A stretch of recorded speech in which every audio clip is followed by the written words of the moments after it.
Phrase नहीं संभाला या गुम कर दिया है, तो ये कतई तौर पे मुनासिब बात नहीं है। इस दफा जो है उमर भाई ने अपनी सपोर्ट टीम को सख्ती से कह रखा है, there will be no request entertain. किसी रिक्वेस्ट को एंटरटेन नहीं करना जो कहे कि मैंने अपनी प्राइवेट की गलत कर दी है या मैंने गुमा दी है, लॉस्ट कर दी है, तो फिर ये उसका नसीब है।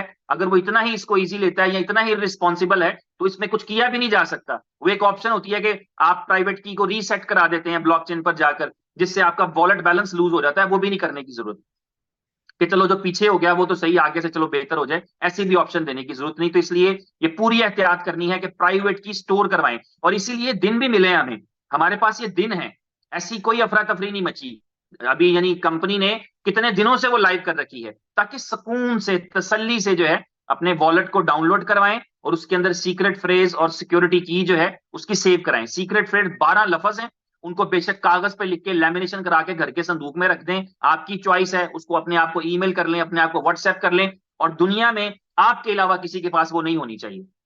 तो अपनी प्राइवेट की स्टोर करें, अपना सीक्रेट फ्रेज स्टोर करें, उसके बाद आप लॉगिन कर लेते हैं, उसमें इंपोर्ट करते हैं तो लॉगिन आपका ऑटोमेटिक है, इसमें यूजर नेम पासवर्ड नहीं होता। अगर आप कोई पासवर्ड रखना चाहें या फिंगर लगाना चाहें तो आप लगा सकते हैं। आपके इस वॉलेट के अंदर एक लॉग आउट का ऑप्शन भी होगा। ये लॉग आउट असल में एप्लीकेशन का लॉग आउट नहीं, ये वॉलेट का लॉग आउट है। तो आपका जो वॉलेट है वो आपको बाहर निकाल देता है। जब आप लॉग आउट पे क्लिक करते हैं तो आप बिल्कुल पहली स्क्रीन पे आ जाते हैं। अब उसने उस आपके वॉलेट भूल गया कि आपकी की क्या थी, तो अब आपने दोबारा से अपनी की जो संभाल के रखी है उससे इंपोर्ट करें, दोबारा आ जाए घबराए बगैर।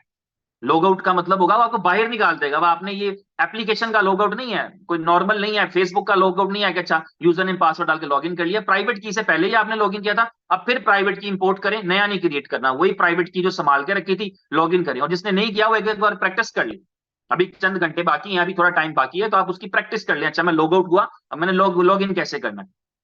तो इस तरह आपकी एप्लीकेशन बन जाएगी। एप्लीकेशन के अंदर आपके पास एक तरफ वो सारे फीचर्स मौजूद हैं जो आप देख रहे हैं, जहाँ आपका पासवर्ड ये वो सारी चीजें, उसमें गैलरी का ऑप्शन मौजूद है, गैलरी में आपके वीडियोस पड़े हैं, आपकी कंपनी से रिलेटेड वीडियोस, लॉन्चिंग इवेंट, ये वो तस्वीरें, सब चीजें आपको वहां पे मिल जाएंगी। उसके अलावा जो है आपके लिए बहुत सारे फीचर्स आपको वहीं पे मिलेंगे। स्ट्रीमिंग का ऑप्शन आपको वहीं पे मिलेगा, नीचे एक टैब दिख रहा है जहां पे आप लाइव स्ट्रीम कर सकेंगे, वो भी फीचर मौजूद है। और स्टेक का एक बटन आपको दिख रहा है। यहां से अगली कहानी शुरू होती है जहां से थोड़ी सी लोगों को कंफ्यूजन है। अब आप वॉलेट क्रिएट कर चुके हैं, लेकिन अभी तक आपने बताया नहीं कि यार आपका स्पॉन्सर कौन था। नॉर्मली क्या होता है कि हम जब कोई एप्लीकेशन क्रिएट करते हैं तो पहले ही बता देते हैं मेरा स्पॉन्सर कौन है। अभी हमने बताना है कि स्पॉन्सर कौन है, तो उसके लिए मैं अपनी स्क्रीन आपके साथ शेयर करूंगा, और उस वहां पर मैं आपको दिखा पाऊंगा कि आपके पास जैसे ही आप स्टेक के बटन पे क्लिक करते हैं, स्टेकिंग का बटन क्लिक करते ही आपके पास ये एक स्क्रीन आएगी जो कि अभी आप देख रहे हैं। जब ये स्क्रीन आपके पास आएगी तो ये स्क्रीन आपसे पूछ रही है कि आपको अपने वॉलेट को कनेक्ट करना है। अब आपने सिर्फ इस पे BFIC सेलेक्ट करके इसको कनेक्ट कर लेंगे, क्योंकि जब आप अपने वॉलेट में ऑलरेडी मौजूद हैं तो आपने स्टेकिंग का बटन दबाया था और उसने पूछा कि जो बैलेंसेस, क्योंकि आप अपने जो BFIC गोल्ड नेटवर्क की ऐप है उसमें बैलेंस डाल चुके हैं, उसमें आप अपना टॉपअप कर चुके हैं, आपको आपके कॉइन दिख रहे होंगे, आपका टोटल बैलेंस दिख रहा होगा कि आपके पास कितना बैलेंस है। आपने 10 कॉइन रखे हैं, 100 कॉइन रखे हैं, या आपने जो है वो कितने रखे हैं वो आपके पास आपके वॉलेट में दिख रहा होगा। तो आप वॉलेट कनेक्ट करेंगे तो ही सिस्टम को पता लगेगा कि इस वॉलेट के साथ या इस वॉलेट एड्रेस के साथ अब मैं ये अकाउंट क्रिएट करने जा रहा हूं। अकाउंट क्रिएशन यहां पर होनी है, ठीक है। तो यहां पर आप जो है वो BFIC की चेन के साथ या अपना वॉलेट जो है कनेक्ट कर लेंगे। जैसे ही वॉलेट कनेक्ट करेंगे तो आपके पास एक फॉर्म खुल जाएगा, और वो मैं आपके साथ अभी शेयर कर देता हूं। जो आपका फॉर्म है, ये आपके पास फॉर्म खुल जाएगा। इसे कहते हैं स्टेकिंग प्रोफाइल क्रिएट करना। तो आप अपना स्टेकिंग प्रोफाइल क्रिएट करेंगे, जिस प्रोफाइल को क्रिएट करते हुए आप बताएंगे कि आपका यूजर नेम, आपका फुल नेम क्या है।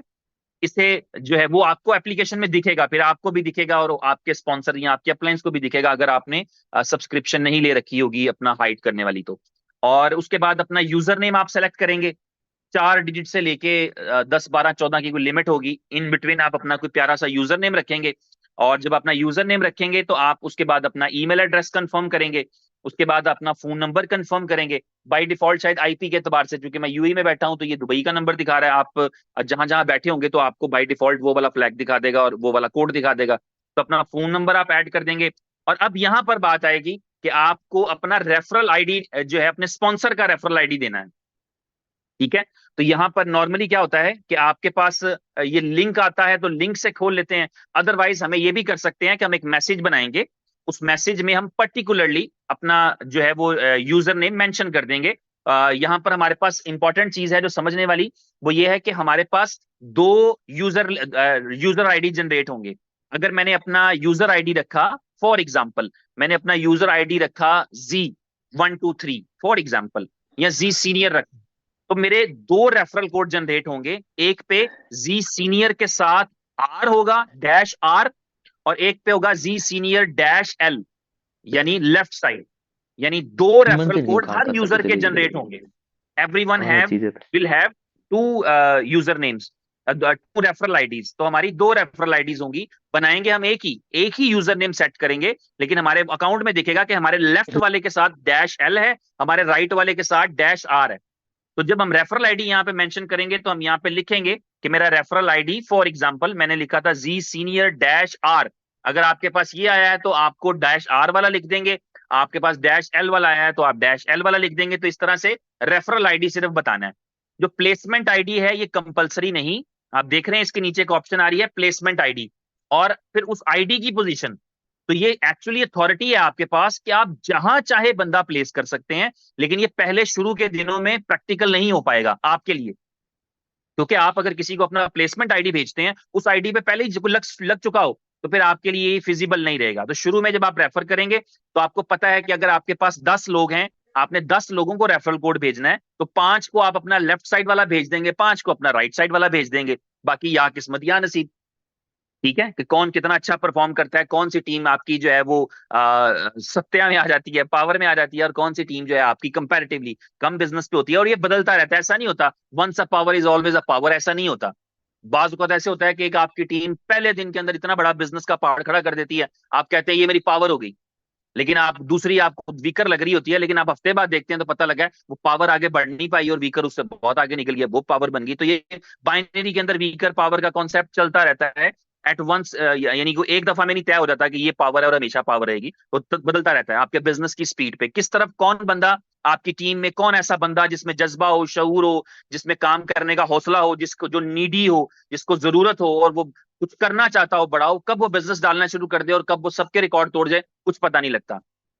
और बाइनरी है तो आपके 10,000 लेवल के नीचे पे भी कोई साइन अप आएगा तो डेफिनेटली आपको उसके पॉइंट मिलेंगे और आपको उससे आपकी अर्निंग हो सकती है। तो यहाँ पर रेफरल आईडी कंपलसरी है, वो आप बताएंगे, वो लेफ्ट का अलग है, राइट का अलग है। जब आप किसी को भेज रहे होंगे तो आपको पता होगा आपने उसको किस लाइन में लगाना है।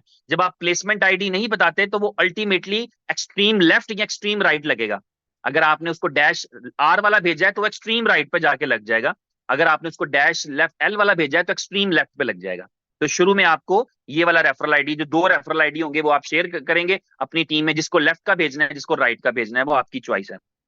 और उसके बाद जो आपकी प्लेसमेंट आईडी है, अब अपनी प्लेसमेंट आईडी जो है वो अगर आप चाहते हैं कि आपकी टीम में खास जगह पे लगाना है, ये उस दिनों में मुमकिन होता है जिन दिनों के